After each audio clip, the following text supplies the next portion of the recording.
Welcome to Neelavedan study centre. வணக்கம் நண்பர்களே. நம்ம இப்ப என்ன பார்க்க போறோம்னா, டிஎன்பிஎஸ்சி குரூப் 1, குரூப் 2, குரூப் 4ல கேட்கிற தமிழ்நாடு சமுதாய வரலாற தான் பார்க்க போறோம். அதுல அவுட் சோர்ஸா வெங்கடேசன் ஓகேங்களா?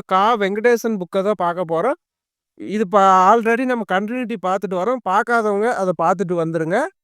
வாங்க நண்பர்களே, இப்போ நாம அ அதோட கன்டினியூட்டிய தான் பார்க்கலாம். இது பார்க்கறதுக்கு முன்னாடி இந்த வீடியோக்கு ஒரு லைக்கும், கூடவே ஒரு சப்ஸ்கிரைப் பண்ணிட்டீங்கன்னா, அது கூட இருக்க பெல் ஐகான் அழுத்திட்டீங்கன்னா, நான் போடுற ஒவ்வொரு வீடியோ உங்களுக்கு உடனுக்குடனே வந்துரும். ஓகேங்களா? வாங்க நண்பர்களே, வீடியோக்குள்ள போலாம். இப்போ டச்சுக்காரர்கள் ஐக்கிய கிழக்கிந்திய கம்பெனி. டச்சுக்காரர்கள் போர்ச்சுகீசியரிடமிருந்து முற்றிலும் மாறுபட்டவர்கள்.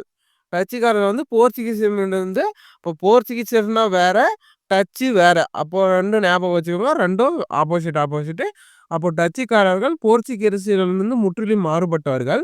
இவர்கள் சமய நோக்கம் எதுவுமின்றி வர்த்தக விரிவாக்கத்தில் மட்டுமே கவனம் செலுத்தினர். ஓகேங்களா?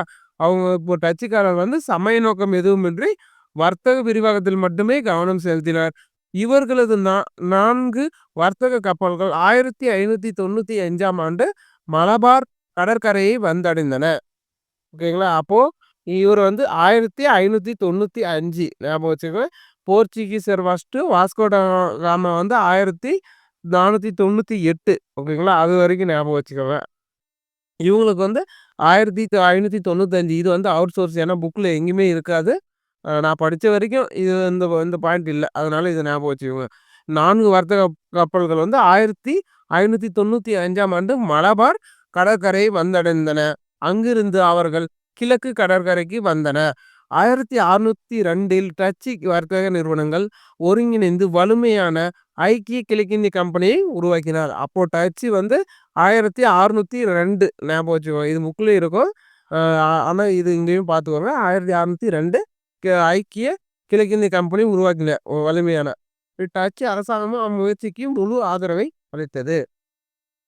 அடுத்து வர்த்தக குடியிருப்புகள். ஐக்கிய கிழக்கிந்திய கம்பெனியின் சார்பாக இந்தியாவுக்கு வந்த டச்சுக்காரர்கள் 1605ஆம் ஆண்டு கிழக்கு கடலில் மசிலிப்பட்டினத்தில் மையம் கொண்டனர். கோல்கொண்டாவை ஒரு துறைமுகமாக நகரமாக்கினர். அதன் பின்னர் அவர்கள் படிப்படியாக அ தமிழக சோழ மண்டலத்தில் தங்கள் வர்த்தக குடியிருப்புகளை ஏற்படுத்தினர். அப்போ டச்சுக்காரர்கள் வந்து ஐக்கிய 1605ஆம் ஆண்டு கிழக்கு கடற்கரை ஓகேங்களா? கிழக்கு கடற்கரைன்னா எதுன்னு பார்த்தீங்கன்னா, இங்க அதாவது இப்படி இது மேற்கு, இது கிழக்கு. நம்ம இங்க வந்து சவுத்துல கீழ இருக்கோம். கிழக்கு கடற்கரைன்னா இங்க ஓகேயா? அதாவது வங்காளம் அங்க. கிழக்கு கடற்கரையில் மசிலிப்பட்டினத்தில் மையம் கொண்டனர்.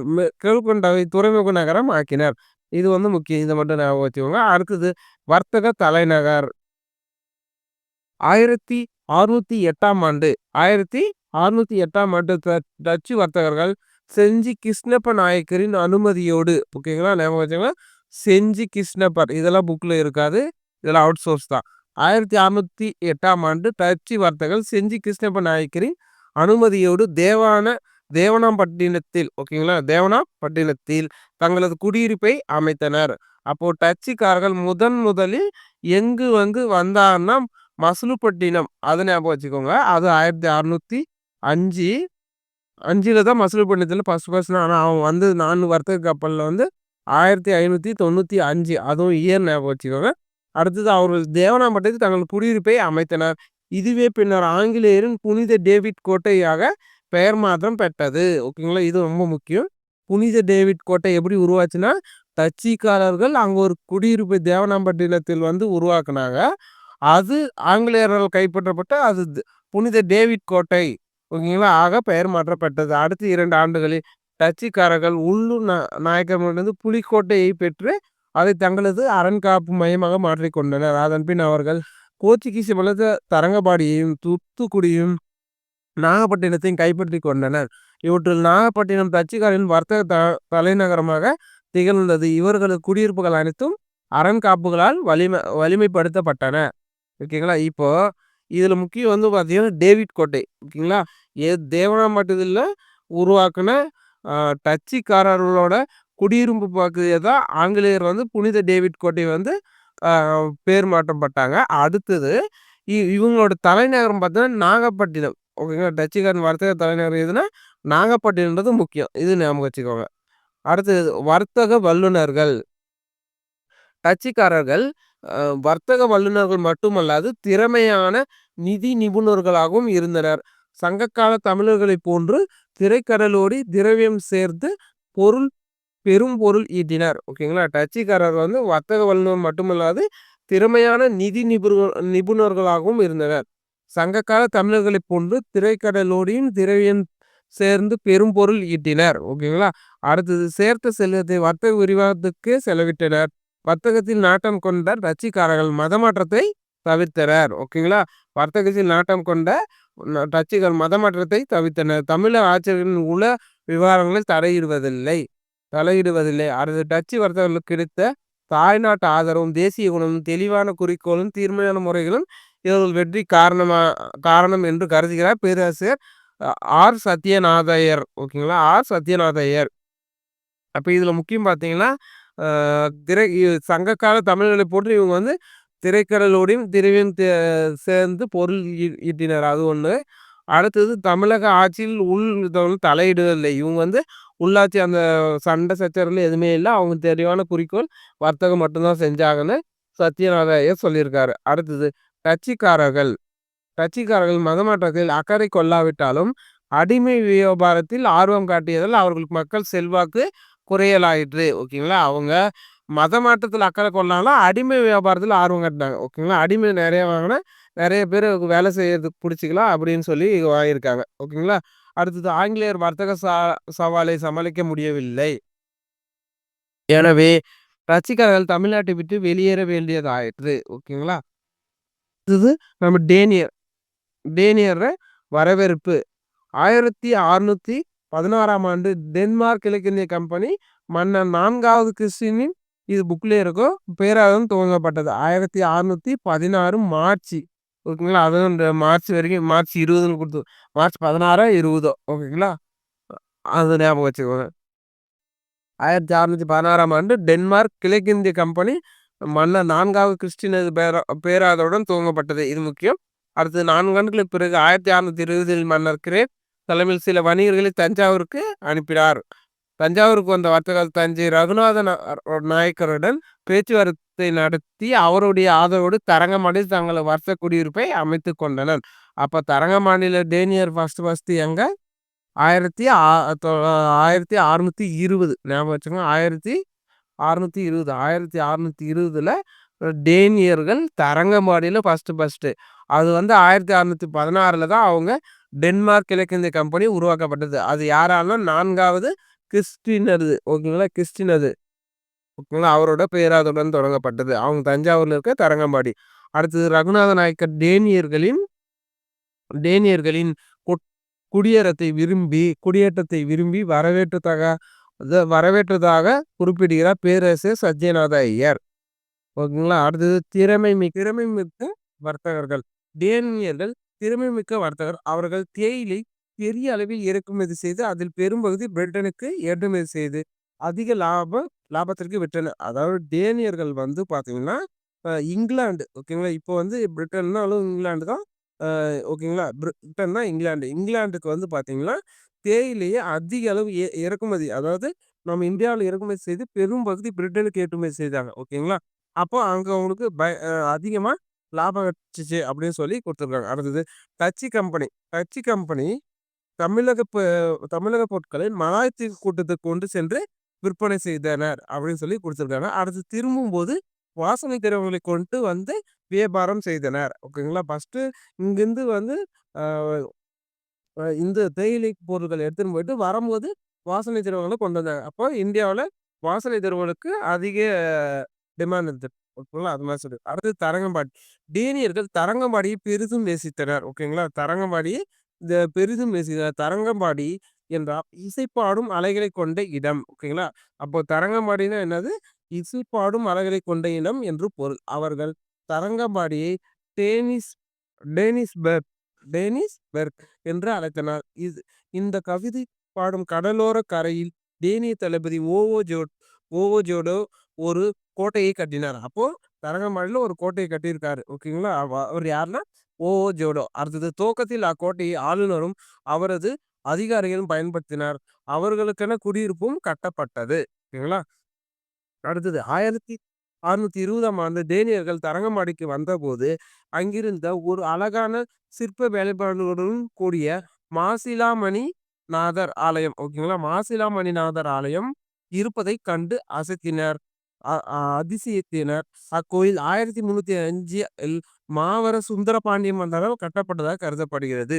ஓகேங்களா? அப்போ மாசிலாமணிநாதர் ஆலயம் யாரால கட்டப்பட்டதுன்னா, 1305ல மாரவர்மன் சுந்தரபாண்டிய மன்னரால் கட்டப்பட்டது ஞாபகம் வச்சுக்கோங்க. ஓகேங்களா? அடுத்தது அந்த கோவிலுக்கு எந்த இடையூறுமின்றி டேனியர்கள் ஒரு சியோன் தேவாலயத்தை கட்டினர். ஓகேங்களா? அந்த கோயிலுக்கு எந்த ஒரு இடையூறுமின்றி சியோன் தேவாலயத்தை கட்டினர். அது 1701 பின்னர் அங்கு ஆளுநர் அரண்மனையும் நுழைவாயிலும் கட்டப்பட்டன. குடியிருப்பை சுற்றி ஐரோப்பிய பாணியில் உயரமான மதில் சுவர் எழுப்பப்பட்டது. சுருங்கக்கூறின் தரங்கம்பாடி ஒரு எழில் கொழிஞ்சும் பண்பாடு பட்டினமாக திகழ்ந்தது. ஓகேங்களா? இதுல முக்கியம் மாசிலாமணிநாதர் யார் கோயில்னா சுந்தரபாண்டியன். அதுக்கப்புறம் அது கோயில் இடையூறின்றி ஓகேங்களா? ஞாபகம் வச்சு இடையூறின்றி சியோன் தேவாலயத்தை கட்டினார். ஓகேங்களா? அதுவும் முக்கியம். அடுத்தது 1729ஆம் ஆண்டு டென்மார்க் கிழக்கிந்திய கம்பெனி புதுப்பிக்கப்பட்டு ஆசிய கம்பெனி என்ற பெயரில் மேலும் 40 ஆண்டு காலம் ஏகபோக வர்த்தக உரிமை பெற்றது. ஓகேங்களா? அப்போ 1729ஆம் ஆண்டு டென்மார்க் கிழக்கிந்திய கம்பெனி புதுப்பிக்கப்பட்டு ஆசிய கம்பெனி என்ற பெயரில் அதாவது ஃபர்ஸ்ட் டென்மார்க் கிழக்கிந்திய கம்பெனி மட்டும் இருந்தது. அப்புறம் ஆசிய ஃபுல்லாவே ஓகேங்களா? அந்த மாதிரி சொல்லி அப்படி ஞாபகம் வச்சுக்கோங்க. ஆசிய கம்பெனி என்ற பெயரில் 40 ஆண்டு காலம் ஏகபோக வர்த்தக உரிமை பெற்றது. எனினும் கம்பெனியால் எதிர்பாராத வர்த்தக வெற்றி பெற முடியல. பிரிட்டனால் தோற்கடிக்கப்பட்ட டென்மார்க் தனது இந்திய வர்த்தக திறன் அனைத்தையும் பிரிட்டனுக்கு விட்டது. ஓகேங்களா? அடுத்தது தரங்கம்பாடி லூத்தரன் மிஷன். ஓகேங்களா? Tharangambadi Lutheran mission. சீகன்பால் ஓகேங்களா? சீகன்பால்க்கு எப்போ போனா 1682 1719 வரைக்கும். ஓகேங்களா? இந்த இயர் ஞாபகம் வச்சுக்கோங்க. ஒரு டைம் கேட்குறாங்க. அப்போ சீகன்பாலோட இயர் என்னது? 1682 ஆ 1719 வரைக்கும். ஓகேங்களா? அடுத்தது சமய பரப்பூரியர். ஓகேங்களா? சமய பரப்பூரியர். பார்த்தோலோமியோ சீகன்பார்க். ஓகேங்களா? பார்த்தோலோமியோ சீகன்பார்க் ஒரு ஜெர்மானியர். ஞாபகம் வச்சுக்கோங்க. அவர் ஒரு ஜெர்மேனியர். அவர் ஜெர்மனி சாக்சனில் உள்ள புல்ஸ்னிட்ஸ் ஓகேங்களா? புல்ஸ்னிட்ஸ் என்ற சிற்றூரில் 1683 ஜூன் 24ஆம் தேதி ஒரு ஏழை வைதிக கிறிஸ்துவ குடும்பத்தில் பிறந்தார். ஓகேங்களா? சீகன் வாழ்ந்து 82ன்னு குடுத்துருக்காங்க. ஆனா அது வருஷம் இல்ல. அந்த வருஷத்துல இருந்து அவரோட இது குடுத்துருக்காங்க. ஆனா இங்க 83 குடுத்துருக்காங்க. இங்க 82 குடுத்துருக்காங்க. அத பார்த்துக்கோங்க. ஓகேங்களா? அடுத்தது இங்க 83 ஜூன் 24 குடுத்துருக்காங்க. 82 குடுத்துருக்காங்க. ஓகேங்களா? அடுத்தது இவர் இளமை பருவத்திலே வயதுக்கு மீறிய அறிவாற்றலை கொண்டிருந்தார். இசையில் நாட்டமுடையவராக காணப்பட்டார். ஹாலே பல்கலைக்கழக சீகன்பாகு லூதர் சித்தாந்தத்தில் சிறப்பு தேர்ச்சி பெற்றார். அவரது அறிவாற்றலையும் சேவை மனப்பான்மையும் பற்றி கேள்வியுற்ற டென்மார்க் மன்னர் 4ஆம் பிரிட்டரிக் இவரை சமய பரப்பொழியராக தேர்வு செய்து தரங்கம்பாடிக்கு அனுப்பினார். அது மட்டுமல்ல, சீகன்பால் மீது வைத்திருந்த மரியாதையின் காரணமாக மன்னரை துறைமுகத்துக்கு நேரில் வந்து வழி அனுப்பினார். சீகன்பால் தான் இந்தியாவுக்கு வந்த லூதர் அமைப்பை சேர்ந்த முதல் மறு மறுபியக்க சமய பரப்புரையர். ஓகேங்களா? இப்ப இதுல முக்கியம் பார்த்தீங்கன்னா, அவரு எங்க பிறந்தா ஜெர்மனில பிறந்தாரு. அது ஒண்ணு ஞாபகம் வச்சுக்கோங்க. 4ஆம் அவரோட ஓகேங்களா? அவரோட மன்னர் 4ஆம் பிரிட்டரிக் அவர இது துறைமுகத்துக்கே வந்து வழி அனுப்புறாரு. ஓகேங்களா? இது 2 மாத்திரம் கொஞ்சம் முக்கியமா தோணுது. பார்த்துக்கோங்க. அடுத்தது கல்வி பணி. தரங்கம்பாடி வந்த சீகன்பால் செய்த முதல் காரியம் அங்கிருந்த தாழ்த்தப்பட்ட புறக்கணிக்கப்பட்ட தீண்டாதோர் என்று ஒதுக்கப்பட்ட மக்களில் ஒருவராக அவர்களுடன் தங்கியிருந்தார். அடுத்து அவர்கள் முன்னேற்றத்திற்காக சீகன்பால் மேற்கொண்ட முயற்சிகள். கல்வியின் மூலமாகத்தான் மக்களை முன்னேற்ற முடியும் என்பதை நன்கறிந்த அவர் ஆசிரியர்களுக்கு பயிற்சி அளிப்பதற்காக ஒரு பயிற்சி பள்ளியை தோற்றுவித்தார். ஓகேங்களா? அப்போ இவர் முத பயிற்சி பள்ளியை தான் தோற்றுவிச்சிருக்கார். ஓகேங்களா? இது இந்த மாதிரி சீகன்பால் எப்போ என்னென்ன செஞ்சாருன்னு கேட்டாங்களா, அவரை பத்தி ஒரு குறிப்பு மாதிரி ஒரு 4 பாயிண்ட் கொடுத்து கூற்று மாதிரி கொடுத்துட்டு இதை ஆர்டர் பண்ணிக்க அப்படின்னு சொல்லி கேட்டாங்களா கூட உண்டு. ஓகேங்களா? அதனால இது பார்த்தீங்கன்னா ஃபர்ஸ்ட் அவர் வந்த உடனே என்னன்னா கல்விக்கு பயிற்சி அளிப்பதற்கான ஒரு பயிற்சி பள்ளியை தோற்றுவித்தார். ஓகேங்களா? அது ஞாபகம். மக்களின் மொழியை நன்கு கற்றுக்கொண்ட சீகன்பால் தமிழை இப்பள்ளியின் பயிற்சி மொழியாக்கினார். ஓகேங்களா? அது முக்கியம். அடுத்தது பெண் கல்வியின் முக்கியத்துவத்தை உணர்ந்த சீகன்பால் பெண்களுக்கு பெண்களுக்கென பிரத்யேக ஒரு பள்ளியை நிறுவினார். சாதி, சமய, நிற வேறுபாடின்றி அப்பள்ளியில் பெண்கள் சேர்த்துக் கொள்ளப்பட்டனர். அந்த பள்ளியை நிர்வகிக்கும் பொறுப்பை விதவை குழுவினர் ஒப்படைத்தார். ஓகேங்களா? இப்ப இதுல முக்கியமாக பெண் கல்வி முக்கியத்துவம் பிரத்யேக ஒரு பள்ளின்னா அதுலயும் பெண்கள சேர்த்துக் கொண்டார். ஓகேங்களா? அது விதவையர் குழுவிடம் ஒப்படைக்கப்பட்டார். ஓகேங்களா? ஃபர்ஸ்ட் பயிற்சி பள்ளி, அடுத்து ஒரு பள்ளி உருவாக்குனா அது பெண்களும் சேர்த்துக்கினாரு. அடுத்து அத நிர்வகிக்க விதவை குழு. இதெல்லாம் ஞாபகம் வச்சுக்கோங்க. அடுத்தது சமுதாய பணி.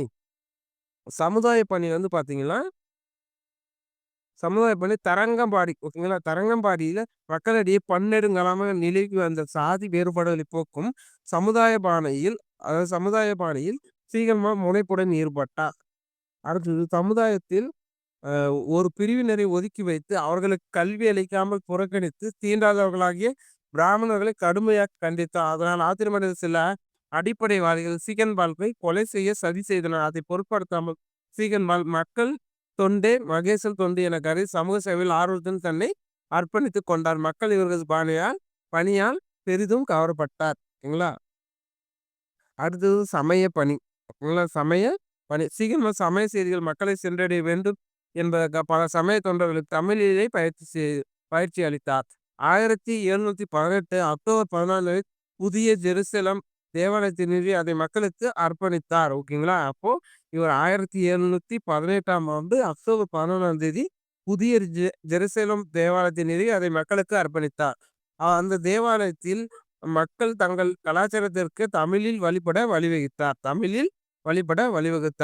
ஆலயத்தில் தமிழில் வழிபாடு. அது மட்டுமல்ல பல்வேறு சமயங்களை சேர்ந்த தலைவர்களை அழைத்து சர்வ சமய உரையாடல்களுக்கு ஏற்பாடு செய்தார்.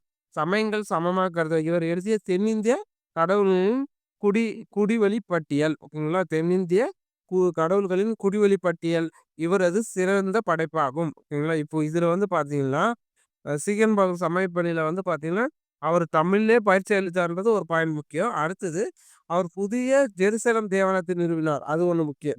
அது எப்பன்னா 1718ல. ஓகேங்களா? அக்டோபர் 11. அடுத்தது அவர் தென்னிந்திய கடவுள்களின் குடிவெளி பாட்டியல் அப்படின்ற ஒரு புக்கை எழுதியிருக்காரு. அதை ஞாபகம் வச்சுக்கோங்க. அடுத்தது தமிழ் பணி. சீகன்பால் மக்கள் மொழியான தமிழ் பேசவும் எழுதவும் கற்றுக்கொண்டார். தமிழ் மொழி பேச்சு மொழியும் இலக்கிய மொழியும் தனித்தனியே பயின்றார். ஓகேங்களா? தமிழ் மொழியே பேச்சு மொழியாகவும் இலக்கிய மொழியாகவும் தனித்தனியே பயின்றார். தமிழிலே சமய விளக்க பேருரையாற்றினார். உலக நீதி, கொன்றை வேந்தன், நீதி வெண்பா ஆகிய தமிழ் மொழிபெயர்த்து உலகறிய செய்தார். ஓகேங்களா? கொன்றை வேந்தனும் நீதி வெண்பா உலக நீதி. அவர் எதை மொழிபெயர்த்தான்னு கேட்டாங்கன்னா ஞாபகம் வச்சுக்கோங்க. உலக நீதி அடுத்து கொன்றை வேந்தன், நீதி வெண்பா.